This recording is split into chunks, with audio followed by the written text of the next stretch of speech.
그 플리커 중요하죠. 아기가 엄청 중요하죠, 참고로. 근데 머리에서 플리커 현상이 일어나면 곤란하죠. 아, 그렇죠, 그렇죠. 맥동 이런 거 생기면 큰일 납니다. 그 스텝이 이렇게 쭉 심장마비가 맥동이죠. 그러니까 이 머리는 구형파가 형성이 쭉 리니어하게 형성이 돼 있어야지 껌뻑껌뻑한 그 저기 그 이번에 문제 중에 이번에 문제면 그 135일 문제 중에 그 문 개방장치 폐쇄장치 나왔는데 거기 이렇게 규정 성능 규정 보니까 무전압 접점 신호라는 게 있대요. 네. 그 무전압 접점 신호가 뭔지를 도대체 모르겠어요. 아, 이거는 약간 전기 쪽으로 가는 건데. 네, 그렇죠. 릴레이에서 전기 투입이 없이 접점만 붙여주는 것을 그게 무전압. 뭐죠? 그러니까 이게 있잖아요. 그러니까 전기가 들어가는 신호 라인이 있고 네. 접점이 붙는 신호 라인이 그냥 이게 뭐라고 설명해야 됩니까? 아니 그러니까 이렇게 마이너스 여기 릴레이 같은 것들이 여기에 문이 있다고 진짜 그죠? 거기 이렇게 아니, 폐쇄장치 잠깐만 제가 얘기를 자꾸 그 이상하게 자꾸 보지 말고 다시 생각해. 솔레노이드 밸브가 어떤 거예요? 전기는 어디로 넣어요? 코일. 코일로 넣잖아요. 네. 근데 뭘로? 자력으로 인해서 접점이 붙잖아요. 네. 그게 무전압 접점입니다. 그게 무전압이에요? 아니 가운데 스위치가 이렇게 붙어있다 생각합시다. 네. 그 위에 전기는 안 넣고 자력만 넣어버리는 거예요. 이게 들리잖아요. 이렇게 위쪽에 닿아서 그런 유들을 전부 다 릴레이에 써요. 어려운 건 아니고 시험에도 안 나올 거지만 그런 개념입니다. 그래서 무전압, 전압이 들어가는 접점이 있잖아요. 네. 근데 그런 거 없이 그냥 전기 들어가는 라인은 따르고 접점이 붙었다 떨어졌다 하는 또는 다르게 신호를 줄 수가 있어요. 그게 만들어진 기기들이 다들 릴레이류에 가깝습니다. 그 릴레이는 보통 이제 코일을 많이 쓰거든요. 네. 그러니까 우리가 보통 보면 그 피용 수신기에서 딸깍딸깍 하는 소리가 나요. 수신이 내부에서. 그 붙는 이유가 투입되면 전기가 투입되는 게 아니고 전기 라인이 투입되는데 신호 접점이 붙었다 떨어졌다 하는 거예요. 그늘한 동네를 그렇게 불러요. 그래서 그 아까 제일 좀 제가 단적으로 얘기했는데 솔밸브류가 전기가 들어가는 건데 들어가는 쪽은 다른 쪽이고 접점은 밑에서 열었다 닫았다 하는 거예요. 그렇게 얘기하시면 예. 다음 질문. 아니 넥스트. 저기 부식한 질문. 그 가스계 수압을 아니, 가스계 수압을 질문을 할 것 같으면 미리 좀 주라고 내가 이렇게 했었는데 네. 새롭게 감사합니다. 예. 선발력 테스트 하는 가스계 소화 설비에 그 방사 시간이 있고 소킹 타임이 있고 소화밀도, 설계밀도, 소킹 타임 있잖아요. 그 0.9, 95%에 도달하는 시간을 네. 얘기잖아요. 네. 설계 밀도의 95%에 도달하는 네. 시간을 네. 얘기잖아요. 근데 왜 95%라고 그래요? 왜 95%에 그러니까 제 생각에는 방사 시간이라 하면 방사 시작해서 설계 밀도에까지 오는 시간이 설계밀도. 설계 밀도까지 오는 시간이 방사 시간일 것 같아요. 근데 화재안전 기준 이런 데 보면 설계 밀도의 95%까지 오는 시간. 그렇죠. 그리고 보면 설계 밀도의 95%까지 오는 이유가 뭐냐? 라고 해서 이렇게 답지 써놓은 것들을 보면 뭐가 어떻고 근데 실제 근거는 그렇게 맞습니다. 그러니까 예를 들어서 하면 잔여 방사분에 대한 효과를 네. 보정하는 개념이거든요. 그냥 여유라고만 안 돼요. 여유치죠. 그러니까 그죠? 여유율이 할 수 있는 건 다양한 이유가 있을 거잖아요. 그러니까 누기를 고려하는 것도 있고, 예. 각가지 뭐 여러 가지 장점이 있잖아요. 예. 그러니까 100%를 그때 하면 그때부터는 새어나가기 시작하잖아요. 언제부터 설계 농도라고 말할 수 있느냐 예. 시점이 예. 그러니까 설계 농도는 여유치잖아요. 그러니까 설계 그러니까 소화밀 소화 농도는 소화농도가 예를 들어서 끄는 거. 소화농도가 예를 들어 30이라고 치면 소화농도가 30이라면 그때 이제 소화농도 드는 농도고 네. 이거 불안하니 거기다가 저기 1.2, 1.3, 네, 1.3 여유를 네. 딱 둬서 네. 설계 농도가 이제 예를 들어서 뭐 그냥 37, 36이라고 할게요. 네. 그러면 0에서 36까지 오는 시간이 방사 시간일 것 같은데 네. 왜 그것도 95%를 했을까? 네. 거기서 이제 100일이면 그 다음부터는 딕한다? 참 이해간 것도 왜 이게 그러고 그래? 이렇게만 생각해 봅시다. 그러니까 90%부터 끊어. 예. 그걸 말 그대로 끊었어요. 네. 그러면 예를 들어서 그러니까 100이 소화 농도고 네. 130%가 들어간 거야. 그렇죠. 130%에 95%가 되는 지점을 그렇죠. 설계라고 하는 거지. 네. 근데 이제부터는 뭡니까 하면 얘는 빠져나가. 네. 나머지 더 들어와. 네. 개념을 이해하셔야 돼요. 네. 그러니까 나가도 네. 들어오는 여유치가 생긴 게 유지가 되는 그 퍼센트가 0.9에서 0.95 사이입니다. 그 사이. 그러니까 그 정도 유지되는 형태는 괜찮은 거예요. 그렇게. 그것도 있고 저는 설계를 네. 하거든요. 그래서 네. 테스트 많이 하고 하이드로를 보는데 이 가압 용기가 있잖아요. 네. 가압 용기의 총 용량이 설계 농도로 세팅이 돼요. 네. 여기 가압 용량이 100바인데 95바가 따가워지고 여기가 1, 2바밖에 안 남으면 100을 채울 수가 없어요. 이 저하고 압력이 오케이, 100바가 오케이. 계속 남아 있는 게 아니잖아요. 그래서 다시 한번 해. 그러니까 용기 내 압이 네. 다 넣어지지 않잖아요. 안 네. 저희가 소화기가 네. 가압돼 있는 거는 프레셔 게이지로 측정을 안 하잖아요. 왜냐면 리크가 되면 그냥 바로 날아가 맞아요. 버리니까 이걸로 측정을 안 하잖아요. 똑같은 거예요. 이게 압력이 여기서 95% 기체가 나갔어요. 네. 나머지 잔여는 5% 걔네 남더라고요. 기압으로 못 나가는 거예요. 그렇네. 그래서 95%를 안 하고 100으로 하면 방출 의미가 시간이 없네. 10초가 아니라 막 엄청 길어지는 거예요. 그냥 그게 100이 나갔다. 되게 근데 못 나가는 거예요. 이론상으로 95% 95까지는 나가십니까? 그렇게 되는 거예요. 그렇게 세팅을 하는 거죠. 저희가. 그건 좀 더 의문스럽네. 그래서 설계 프로그램이 있어야 되는 사유가 그것도 네. 있겠네. 그래서 저희가 기본적으로 이너젠 같은 거는 압력돼 있으니까 기본 세팅이 그거예요. FM200이나 노백 같은 건 액체로 돼 있잖아요. 네. 그래서 용량 대비 약재량이 한계가 있어요. 그렇죠. 네. 그렇죠. 그게 결국에는 그렇지. 방사되는 그 기준이니까. 네. 까짓. 근데 중요한 거는 다 못 나가겠네요, 결국은. 그럴 수도 있죠. 근데 저희가 측정하는 거는 그 도어팬 테스트를 하는 것도 결국에는 최소 설계 농도만 유지되면 되는 그렇죠, 거니까. 그렇죠. 그러면 되는 거니까. 네. 그러네. 그럼 이제 예를 들어서 설계 농도를 예를 들어서 7분을 잡았어.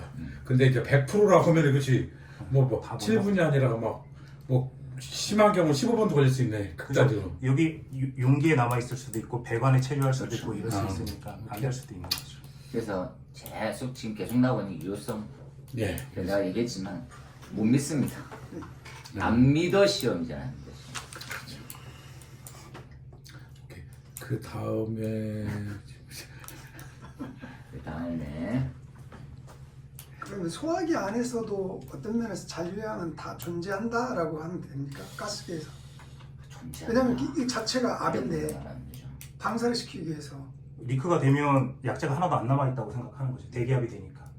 이게 여기서 조그만 구멍이 뚫려서 풍선도 시간이 걸릴 뿐이지 다 짜부러지잖아요. 그러니까 소화기 내는 가압식이면은 대기압하고 동징해지니까 그 안에 약재가 하나도 안 남아 있는 거죠. 말씀하시는 거는 방사를 하면 100%가 나가지냐 이런 거죠. 그럴 수 있죠. 안 나가지겠죠. 나가지겠죠. 그러니까 용기에서 일단 잔류량이 잔류가 돼 있죠. 근데 우리가 고민을 해야 되는 것은 조금 더 여유를 줘야 될 수도 있겠네요. 여유를 줄 수도 있죠. 그래서 이번에 네, 화자되기 전에 1.3으로 된 거. 1.2, 1.3, 1.3으로 네, NFP에 1.3. 그대로 네, 그렇죠. 따라가게 됐잖아요. 근데 그거는 이제 그 약재만이니까 나머지는 다시 한번 검증이 필요할 수도 있겠네요. 그렇게 다 하기는 시험에 안 나옵니다. 1.3으로 외우는 거. 이거 물론 암기를 해놨는데 어떤 질문에 보면은 저기 톡으로 보내드렸는데요. 네. 이거 저기 교수님 강의도 들었고 교재도 봤는데도 이건 좀 굉장히 헷갈리더라고요. 대화 청정 고조의 시험 방법. 그래서 105-1은 알겠고 284는 또 없어졌대요. 없어졌어요? 예. 아씨. 네, 그래서 너무 없어지고 아니. 예. 아니 그좀 다시 더블 체크해 보세요. 제가 시험에 안 나오는 며칠 전에 이거 대체 KS 2841을 어떻게 하는지 궁금해가지고 내가 채운 거죠. 없어졌대요. 그래서 그다음에 이제 이거 도대체 어떤 때 T를 쓰고 T가 아마 더멀에서 T일 것 같고 F가 이제 플레임에서 플레임이 될 것 같은데 그 밑에 성능은 선형 조인트 너비가 30mm 이하면 F급 하고 네 30mm를 초과하면 T급을 해라. 그래요. 그렇게 해서 처음에 읽어볼 때 이해되게 넣어놨는데 안 읽으시구나. 그 다음에 한쪽은 아니 그다음에 한쪽은 네. 그 300mm, 900mm 이건 도대체 나 이거 봐도 뭔 말인지 모르겠더라고요. 그래서 교수님한테 도움 받으려고. 그래서 저도 별로 안 중요하다고 생각했어요. 이런 내용 있는 줄도 몰랐어요. 아니 저 교재를 영혼을 갈아 넣었는데 그렇지. 나 이번에 정독했는데 좀 이상하네. 다시 한번 딱 봐주세요.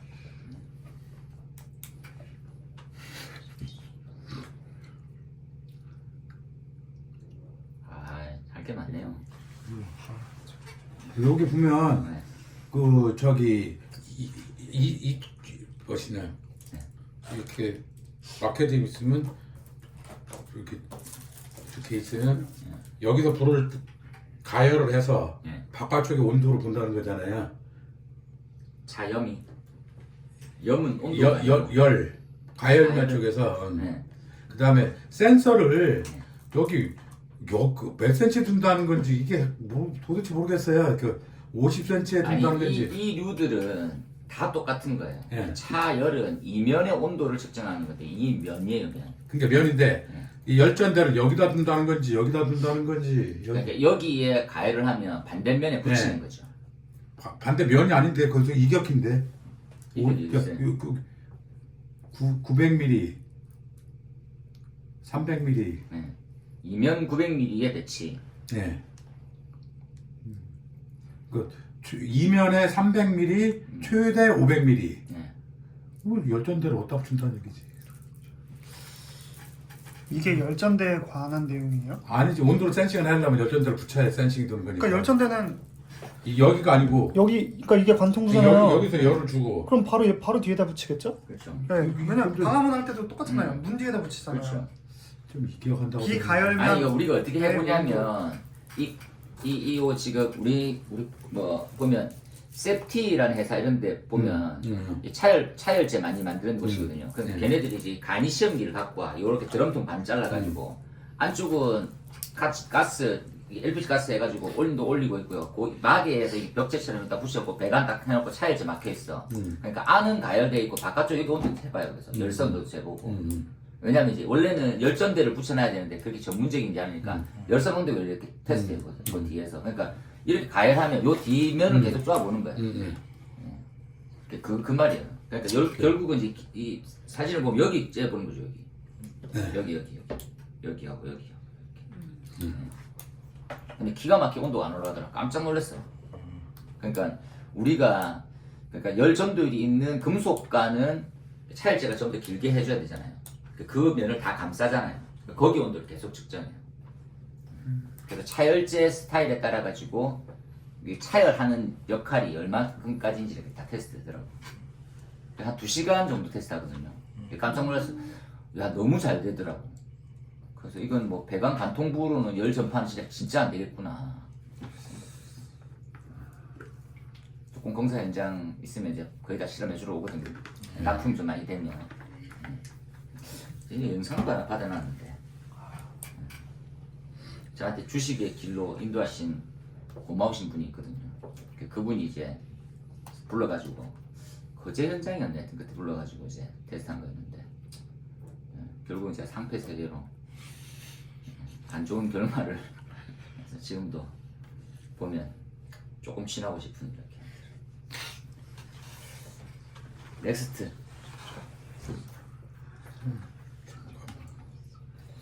제 질문은 답을 했었습니까? 다른 질문도 질문 있을 것 같은데. 이완호님 질문 없어요? 아, 제가 올렸죠. 순간 계속 돌아오시더라고. 예? 반 양틀이 엘리베이터에서 사람 죽어. 예. 아, 다 6명이 거기서 죽은 겁니까? 다 6명이 거기서 죽었다고 보는 시각이더라고. 다르게 이제 상세 설명이 없어가지고 지금. 그죠? 이것도 이제 얘기했었는데 우리 임시 소방시설이 있고, 그죠? 임시 소방시설이 시설법에 의거해서 설치되고 화재 안전 기술과 성능 기준을 통해서 상세 내역이 다 있거든요. 이거 못 잡는 거죠, 못 잡는 거. 답이 없는 거. 그래서 건설회사 소방안전관리자까지 넣었는데도 책임만 뒤집어 쓰게 생겼어요. 양벌 책임을 지금 받거든요. 근데 교수님 그게 네. 제가 뉴스를 보니까 네. 사용 승인까지 떨어진 거였잖아요. 네. 사용 승인 떨어지면 소방안전기술사 빠이고 임시 소방시설 다 철거하잖아요. 그렇죠. 그러니까 법상으로는 그렇죠. 그거를 만약에 문제가 나오면 네. 어떤 식으로 개선을 이렇게 나오는 거죠. 그러니까 뭐냐면 당시였냐 지금이냐, 그러니까 그 전에 당시에 조치를 취했냐, 시간은 지났는데 그 가연물을 왜 중공태 철거를 안 하고 거기다 위험 요소를 안 막으냐, 그러면 감리도 책임질 수 있는 거죠. 근데 참고로 임시 소방시설에 관련했거나 화기 관련돼서는 감독 권한이나 책임이 없어요. 전부 다 소방안전관리자 거예요. 화기 취급 감독 자체가 급이 있거든요. 그리고 건설현장 소방안전관리자는 업무 영역이 시험에 나옵니다. 왜냐하면 피난로에 관련되어 있는 것도 본인 책임져야 되거든요. 그러니까 이 부분까지도 다 언급하고 있어야 될 수도 있어요. 그 이후부터는 다들 건축주 또는 안전관리자가 32년인데 30일 공백이 떠. 그건 결론으로 가야 돼요. 우리가 말하고 있는 이제 건축 준공 사용 승인을 받으면 30일 이내에 소방안전관리자를 선임해야 되고, 그때 선임하지 않으면 300만 원 이하의 벌금, 신고 안 하면 200관대. 그 30일 공백을 해결할 방법이 없어요 지금.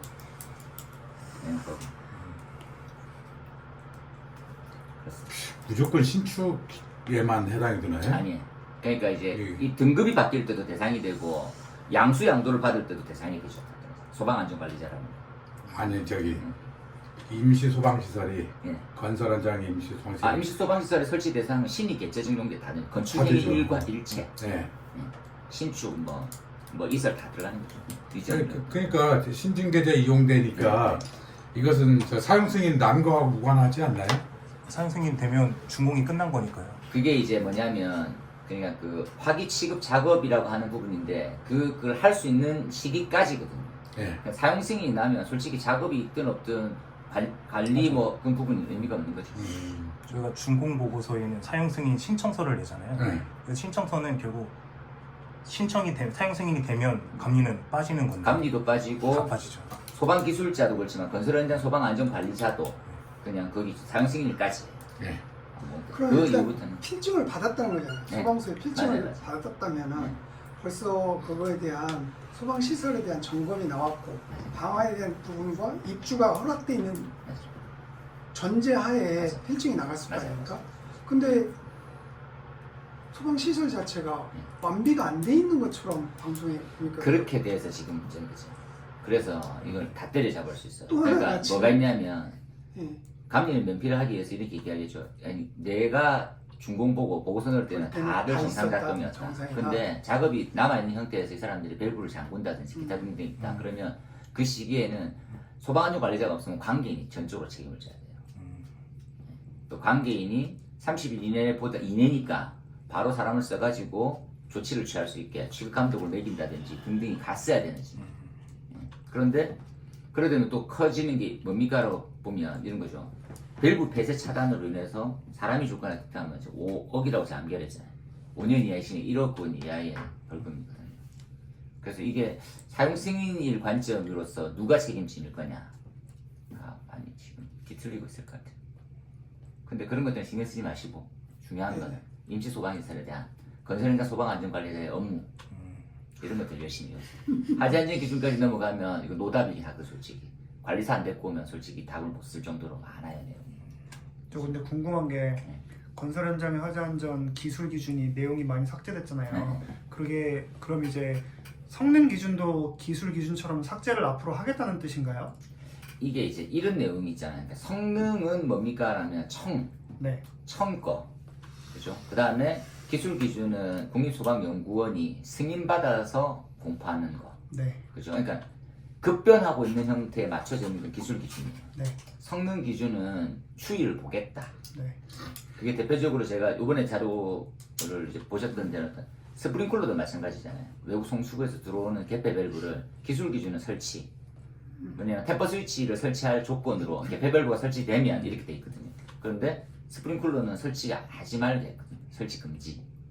그러니까 주된 개념은 이렇고 하부적으로 이렇다는 거죠. 그러니까 상하가 구분돼 있어요.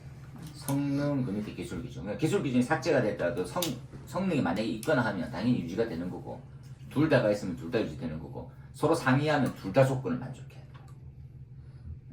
그래서 우리나라가 참 똑같죠. 그런 면에서 제가 그렇죠? 이게 같은 내용을 두 개로 분류를 해가지고 발빠르게 움직이면 한 놈은 포기를 해야 되는데 둘 다 지금 다시 얘기하면 시설법에 보면 법, 명령, 화재안전 기준을 지켜라. 화재안전 기준이 기술과 성능이 둘 다 있는 거거든요. 다 지켜라고 돼 있어요. 안 지키면 이제 천벌 1년 내에 지금 1천만 원 이하 다 가거든요. 그러니까 해야 됩니까? 당연히. 근데 제가 이거 보니까 기술 기준은 시험으로 내기에 쓸 게 전혀 없더라고요. 네. 사실상 설치의 위치, 장소밖에 규정을 하고 있는 게 없어서 그러면 성능 기준을 다 외워야겠네요. 그거랑 시설법이랑. 시설법도 근데 사실 당연한 거 질문하면 대답 안 해야죠. 지금 외워질 시점이 돼야 되는 거죠. 원래는 저는 이제 임시소방시설 그러니까 시설법에 나와 있는 내용 이게 딱 10점짜리 세팅이거든요. 건설현장 소방안전관리자 세팅 딱 하면 25점짜리 딱. 근데 성능 기준까지 도우면 얘는 25점이 아니라 어떻게 분류될지 몰라요. 그 중에 종목이 들어가야 되는 거지. 네네. 간이 소화장치에 대한 아니면 소화기준 네. 아니면 뭐 그 부분적으로 나올 땐 그렇게 되어야 돼요. 총괄은 첫 스타트는 그렇죠. 다들 아시다시피 용접용담과 가연제, 점화원하고 두 가지 생각하면 되거든요. 점화원 뭐고 그 다음에 이제 가연물 뭔지 이걸 해결할 방법이 현재 없어요. 그래서 고민이 단열재 불연화, 막연한 솔직히 아무 할 수가 없는 걸 얘기하는 거예요. 그게 이제 결론으로 나가야 되는 거거든요. 독일처럼 유럽처럼 돌 건물을 짓는 게 제일 좋습니다. 좀 춥게. 예. 자꾸 따뜻해지려고 막 하니까 그렇죠. 외단열이 좋다니까 몰라서 안 하나 불나니까 안 하지. 되게 무식하게 생겼잖아요. 외국은 되게 고풍적이긴 하지만 전부 다 그냥 돌벽이잖아요. 예. 무식해. 우리는 세멘, 그렇죠? 단열, 미화, 치장. 그래서 막 연에서 말씀드리는 것처럼 되게 웃긴 거는 플러시형 타입이 우리하고 일본이 제일 예쁘거든요. 전 세계에서 성능이 제일 떨어지는 미적으로만 발달하는. 스프링클러요? 그렇죠. 그래서 로지먼트 이런 것들 안 봐도 돼. 뭐가 문제니? 이렇게 계속 지속적으로 막 올리다 보면 사과음 터지면 그때부터는 빨리.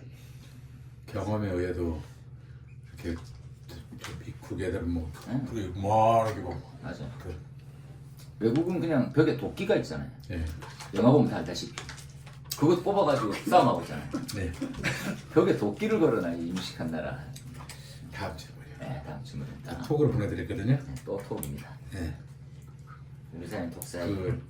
그 뭐시냐 발포 배율 하는 게 그러니까 비포 애프터에서 나오는데 이제 고발포 그 가운데 오른쪽에 보면 이제 고발포 굉장히 합리적이라는 생각이 들었거든요. 이렇게 망해. 칸도 2m, 2m, 1m 그것도 속도로 얼마큼 해서 속도하고 양은 그 양을 속도로 나누면 엄매 뭐 팽창률이 딱 나오네. 그런데 이게 화재 안전 기준이나 성능 기준에는 이게 없더라고요. 아니 없는 게 아니라 아마 그 어디 포는 어디냐 포헤드 기준이 하나 있고 그리고 소화 약제편이 또 하나 있어요. 그 둘 중에 한 군데 들어가 있어요. 있습니다. 이거. 그래요? 둘 다 본 것 같은데 이게 소스가 미국 기준인가? 아니 그대로 있어요. 그래요? 네. 그대로 있는 기준입니다. 제가 뭐 만들 수가 없는 기준이라서. 그래서 이건 굉장히 합리적이라는 생각이 딱 들었고 이거야말로 이렇게 해서 그 발포 배율을 나온 것이 딱 물으니까 바로 안 떠오르네. 예, 알겠습니다. 거기서 있다 이거죠? 우리 역제표 찾아봐야겠다. 네. 물한 잔. 부탁드려도 되는지 모르겠네. 가깝게 여기 가까워. One more please. 어머. 예. 그리고 요 내용은 PDF로 안 들어있구나. 그러니까 약제 교재가 있어가지고 네. 이게 우리가 예전에 많이 충돌을 났잖아요. 발포 배율을 크게 하면 이게 어떤 성능이 있느냐. 이게 그분 내용이 있더라고요. 그래서 그 내용 저는 이제 안 나오길 바라면서 그건 제가 한번 올려드리도록 하겠습니다. 저장만 해놨는데 PDF로 제가 들고 있지 않아가지고. 넥스트 여기까지. 여기까지입니다. 네, 그럼 이렇게 생각하시면 지금 혜경님이 쓰신 답 공공기관의 에너지 추진 ESS 설치를 중과제도 처음 봅니다. 저도 수치도 많이 들어가 있고, 그래서 킵하셔가지고 지금 뭐 수치 다 기억 안 나더라도 결론이나 서론이나 정작 물으면 본문 내용들 있죠. 내용만 넣어도 얼마나 다행입니까 이거. 그렇죠? 우리는 또 약간 너무 멀리 떨어지지만 지금 계속해서 쓰고 있는 게 신재생 쓰고 있는 거죠. 차가 아니 괜찮습니다. 아니 한번 얼어보시죠. 가시니까 보니까 시원하게 들어요. 땡큐. 시원해요? 살짝 어느 정도입니까? 이빨이 바빠질 뻔했습니다. 와, 정신이 바짝 나시. 네, 정신이 장난이에요. 화도 확 나고. 감사합니다. 미지근하게 이빨 빠진 건 아니까. 중대재 이거 꼭 한번 어떻게든지 준비해서 가십시오. 중대재. 산업안전보건법상이냐 중대재해법이냐 이렇게. 지금 이제 뭐 노동부 장관 반년틀이 사고 난 다음에 당일날인가 다음 날인가 와가지고 중대재해특별법 대상이다 이렇게 바로 하시더라고요. 배터리 관리 시스템 어우 감사하네요. 이렇게 거저 먹을 수 있다는 것도 감사하시면서 배우세요. BMS라고 우리 옛날에 이제 초창기에 전기저장 장치 구조할 때 BMS를 간단하게만 했었는데 모니터링, 충방전 뭐 등등 이렇게 다 보시고, 그 다음에 열전도 열관류는 저도 자료를 한번 찾아서 예. 한번 말씀 좀 드릴게요. 우리가 전도 개념이 있대, 그죠? 이게 열로 관련하면 다르게 이렇게 딱 설명이 들어갔던 게 있었었는데 단위는 이게 맞네요, 그죠? 열전도는 이거 맞고 열관류는 똑같은데 분의 1이네요. 반대되는 성질이죠. 그러니까 우리가 고유저항과 도전류를 생각해 보는 거하고 좀 닮았어요. 전기로 생각해 보면 네, 이 맞는 말인 것 같습니다. 그러니까 열전도와 열관류는 반대되는 개념이거든요. 그렇다 보니까 저항은 크기고, 그렇죠? 관류는 통과를 보는 거거든요. 맞죠? 그래서 위쪽은 저항에 가깝고 밑은 통과에 가까운 형태로 조금 이해하셔서 이해되겠죠? 둘 다 전도의 개념이긴 한데 통과되느냐 막는 정도냐로 해석이 되는.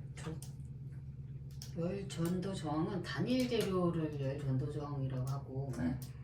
열 관류는 복합 재료 그러니까 줄을 쓰는 건데. 그렇게 한다고 써 있었는데 잘 몰라서 자료를 그렇죠. 저도 큰 자료 하나에서 이렇게 보내드려야 되는데 찾는다고 고생 많으셨습니다. 이거 확실한 게 아니겠어요 제가. 저도 찾다가 틀린 거면 욕과 점수를 같이 해서 아주 잘해주셨네요. 이 정도로 딱 적고 소방의 활용 아주 세팅은 너무나도 잘하셨습니다. 열관류 엄청 자주 쓰는 말인데, 그죠? ESS 사고, 화재 사고 등등, 그죠? 이렇게 구조, BMS까지 해서 그 다음에 이제 안전 강화 대책 잘 적으셨네요. 배터리의 내요소.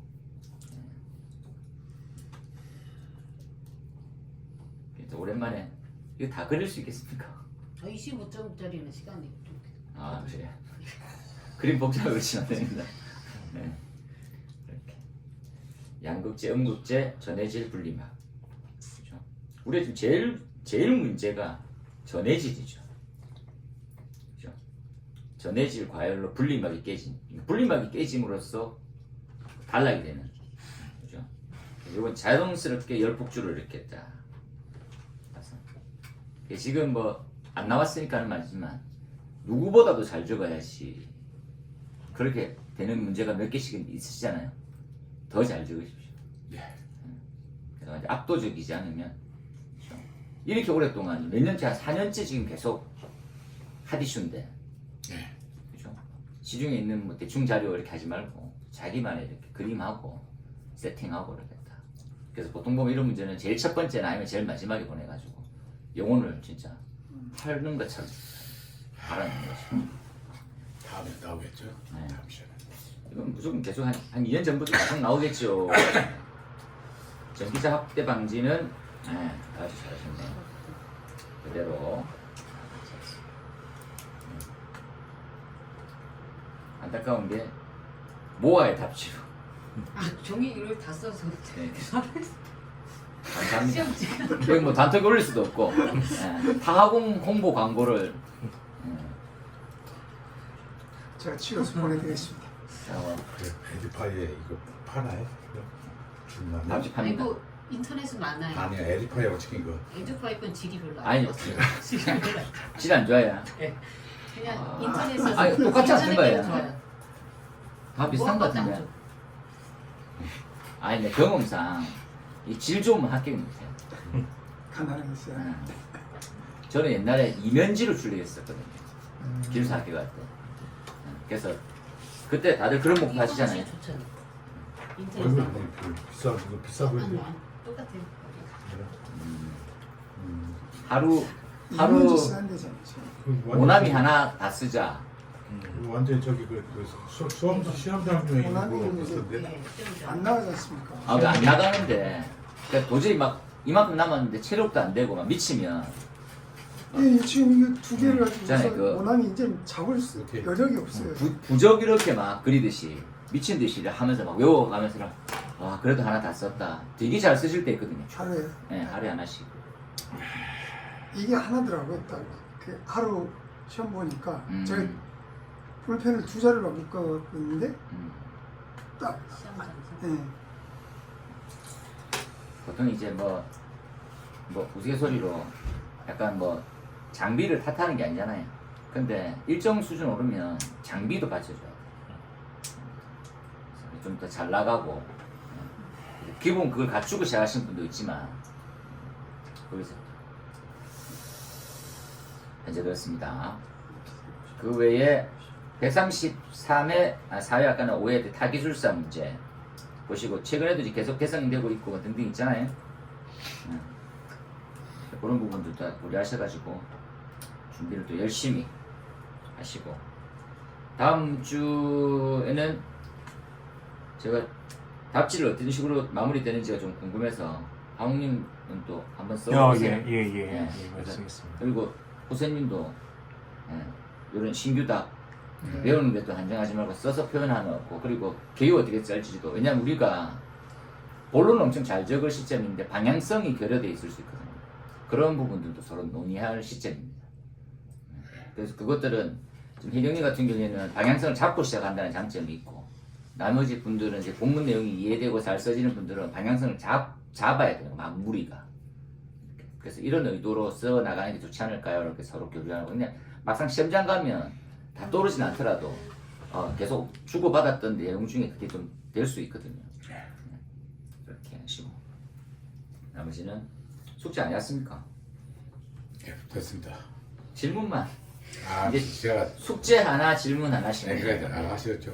어제 오늘 좀 더 스케줄이 좀 바빠야죠. 아주. 개인 사정이 좀 있었습니다. 그리고 좀 약간 소두 없이 이렇게 스터디가 이루어지는 것 같은 느낌이 들지만 아니 이게 혜경님은 불편하실 시점이긴 해요 솔직히. 왜냐면 혜경님도 한 이제 50점대 초반만 되면 이런 대화가 더 나을 수도 있고 아니 반대대로 그냥 외운 거 갖고 와가지고 시간 내에서 써지는지가 좀 중요하거든요. 근데 뭐 시간이 한정적이잖아요. 2시간 반밖에는 이제 채점하고 이런 내용은 저희가 이제 그 전 기간에 했던 부분들이 있기 때문에 이제 방향성 이렇게 잡고 이렇게 이제 각자가 외울 것들은 다들 정리가 되거든요. 그래서 그렇게고 또 다른 대안이 있으면 차라리 뭐 이렇게 하자 있으면 좀 자유롭게 해야 됩니다. 저는 뭐 하는 것도 좋아하지만 질문으로서 저도 많이 발전하고 생각 안 해봤는데 저는 뭐 이런 거죠. 야 굴뚝이 이런 원리군 이런 것을 엄청 늦게 깨닫고 최근에 깨닫고 뭐 이렇거든요. 답이 없구나. 그래서 제가 제자 겸 김사장한테 굴뚝의 원리를 이제 정통했다고 해서 내가 그랬더만 뭐예요? 가르쳐주세요. 김수사도 몰라. 그 메커니즘을 알면 아시다시피 이제 압력차잖아요. 압력차. 중성대가 올라가면 어떻게 바뀔 거냐. 그리고 계산을 많이 해보신 분들 알지만 압력차가 더 커지고 들어오는 양도 더 증가하고 양이 증가하는 만큼 속도가 빨라지는. 그래서 굴뚝효과에 대한 이제 우리가 말하는 수직 공간의 이동만 고려해보면 되거든요. 그럼 내부는 또 어떻게 될까 이런 것들. 그게 이제 부끄럽지만 길에서 딸 때도 몰랐고 가르치면서도 몰랐는데 어느 순간 또 알게 되거든요. 손을 안 놓으니까 나중에 알게 되고 좀 더 일찍 알았으면 더 쉽게 이럴 텐데 그런 아쉬움이 있습니다. 저희는 지금 신사옥이 네. 계단이 내부 계단이 있어요. 네. 근데 바닥 공조를 해가지고 네. 바닥에서 이제 대필 거 아닙니까? 네. 그래서 세 층을 갖다가 이렇게 통로가 돼 있는데 이 네. 굴뚝 그러니까 그 연돌 현상이 일어나는 거죠. 그러면서 그 연돌을 막기 위해서 방화 스크린 있지 않습니까? 방화 스크린을 갖다가 지금 내려가지고 막고 있는데 위층에서 근데 이제 그게 찢어진 거예요. 워낙 오래되니까 한 2달 뒀죠. 거기 보면 워낙 이제 방어 스크린 자체가 크다 보니까 자석으로 이렇게 딱딱 붙여져 있는데 그게 이제 바느질한 그 것까지 해갖고 찢어질 정도로 됐는데 거기 가가지고 이 풍량을 딱 느껴보니까 어마어마합니다. 그러니까 베풀 때가 이렇게 나와 있는데 얘 언제 터지나 정도는. 그래서 바닥에 이렇게 올라가는 그 풍량에 대한 부분과 앞 자체를 갖다 밀어볼 때 안 터지기 전까지 밀어보면 느낄 거 아닙니까? 소위 이제 진짜 그 개방력이라는 것 자체가 면적이 얼마나큼 큰지에 대한 거하고 그래서 차압과 그 중성대가 형성됐을 때 그 기류들의 양과 그 속도를 갖다가 바로 그냥 굴뚝 안에서 뭐 체험하는 꼴이었죠. 신기하네요. 굴뚝 안에서 그걸 체험하는. 그 질문입니다. 중성대 영양인자 중 건축물의 높이는 들어갑니까 안 들어갑니까? 중성대 높이요? 중성대 영양인자 중에서 건축물의 높이는 안 들어. 다시 얘기하지만 안 들어가면 안 들어가는 이유고 들어가면 들어가는 이유를 말해야 대화가 되지. yes, no는 없습니다. OX 없고요. 중성대 델타 P가 3410H T0의 T니까 H는 중성대의 높이가 되는 거고 결국에 온도차가 영향을 미치는 거지. 샤프트 내부의 온도는 일정하다고 높이를 원래 놓고 생각을 하니까 그거는 건축물이 온도차가 없으면 1m짜리 건축물이건 1kg짜리 건축물이건 중성대가 나타나지 않잖아요. 그래서 온도에 따른 영향인자고 팩터는 온도고 결국에는 온도차가 있어야지 중성대가 있는 거고 그때 이제 높이가 영향을 발휘할 수가 있는 거죠. 그러니까 온도차만 저는 적용이 된다고 보고요. 넥스트. 더 있나요? 연도록과가 질문을 잘 듣는구나. 중성대 중성대 영양인자 중 건물의 높이는 영양인자에 들어가냐 안 들어가냐 하죠. 질문이. 그 중성대의 중성대. 높이를 말씀하시는 거예요? 중성대는 내외부의 압력이 같아지는 지점이니까 네. 높이일 수도 있죠. 중성대의 영양인자라는 있잖아요. 그러니까 결국은 높이라는 개념인 거죠.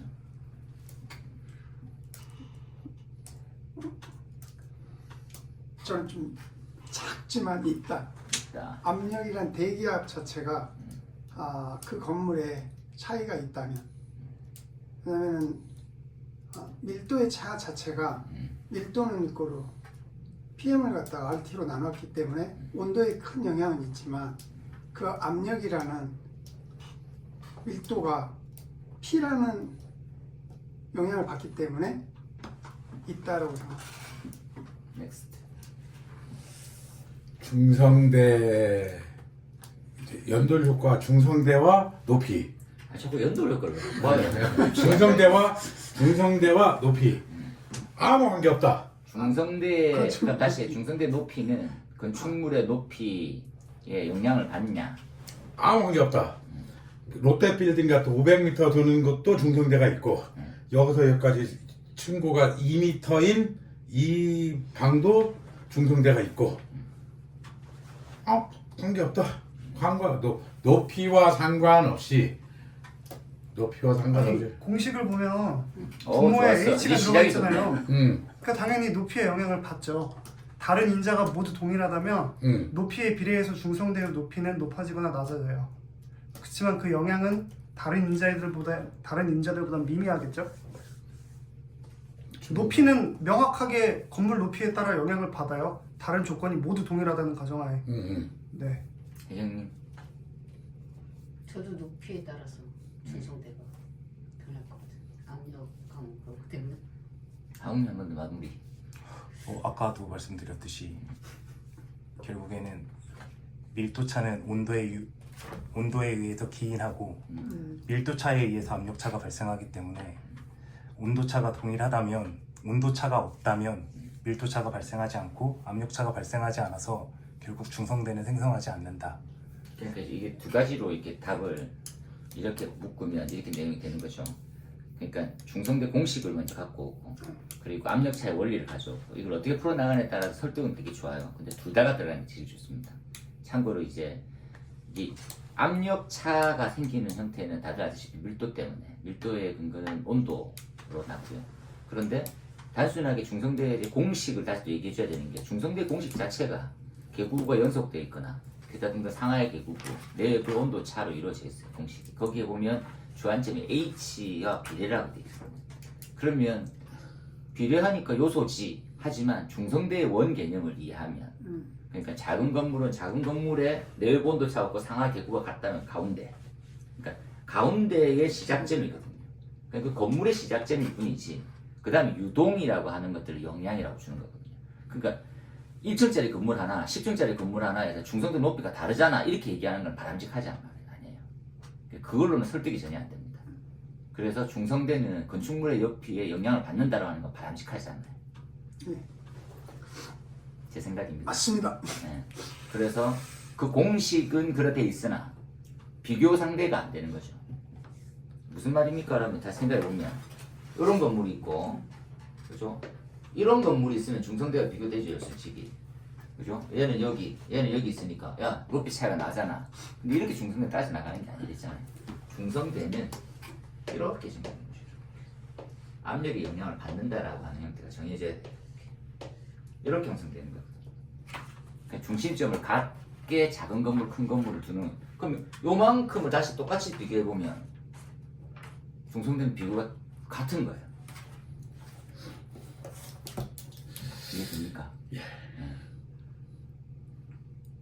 그리고 공식 하나 적어주고 소방활용 적어주고 중성대 상부에 변찬 등등 그렇게 하면 되는 거지. 되겠죠? 네. 오늘은 여기까지. 그렇죠? 고생했습니다. 고생했습니다.